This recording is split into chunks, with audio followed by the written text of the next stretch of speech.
watching the Shakaama Live Show with your host, Shakaama. I want to briefly speak to something in the Black community, and that is the hopelessness that so many Black people confess or profess. We can't do anything about it.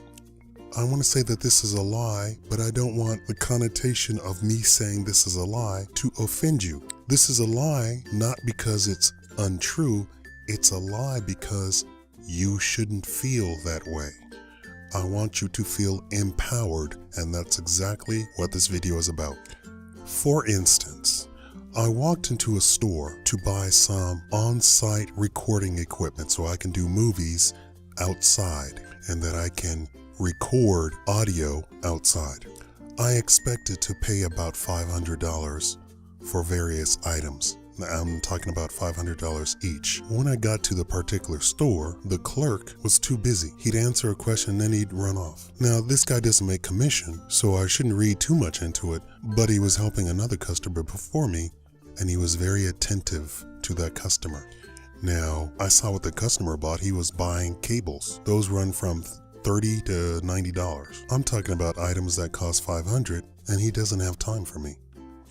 Now, the only possible real explanation, because when he ran off, all he was doing was checking to see if a returned item was working. So he wasn't terribly busy, and he didn't even have to do that day. He could have done that another day, because the item isn't going to go back on sale until the various specialists actually check it out. He was doing that on his own. How do I know? I asked him. But he didn't have time to talk to me. The only plausible explanation is that this guy was a bigot and he thought I was just some Black fool or some Black poor person or some Black whatever, that he didn't have to bother with me. Now, here's the thing, Black people, when you encounter this and it annoys you, first of all, you don't have to spend your money with such a person. And I would recommend that you not spend your money in that specific store. Here's the beauty of having these big, huge chain stores.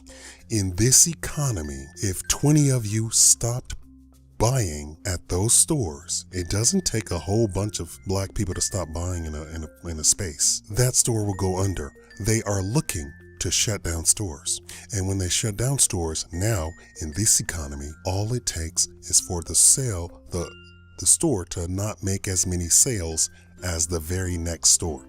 So you can go to the very same chain store and buy the same exact thing if it's not available somewhere else. First, check and see if there's not a mom and pop Black store, first of all, that you can buy the same item from.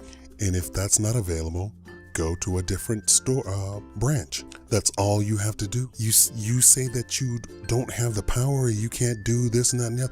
You don't even have to write your congressman about this. You can just go shop elsewhere.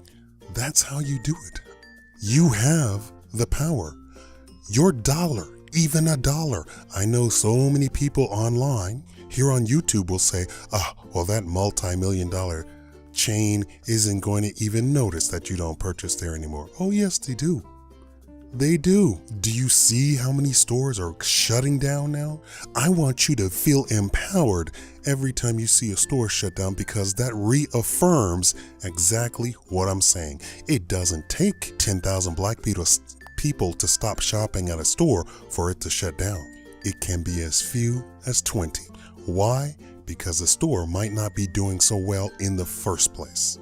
And that guy who's acting racist towards you, he may have been acting racist towards a whole bunch of other Black people. And these Black people may have gotten some sense and went elsewhere. And that's what I'm trying to get you to do. Go elsewhere. Don't tolerate anything other than perfect customer service. And you deserve it just as much as the next person. And if everybody in the store is getting treated like garbage, none of you need to be in there.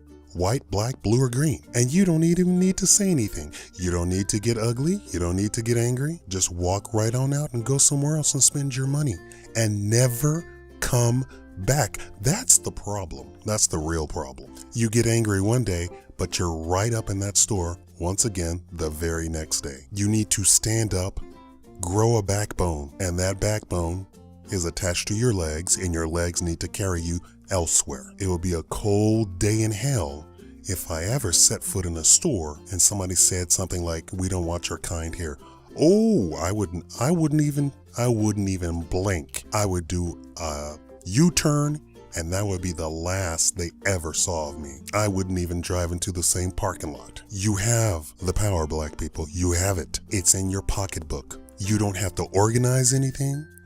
But what you could do in this day and age of social media, go ahead and tweet that. This clerk thinks he's better than me. This clerk won't even talk to me.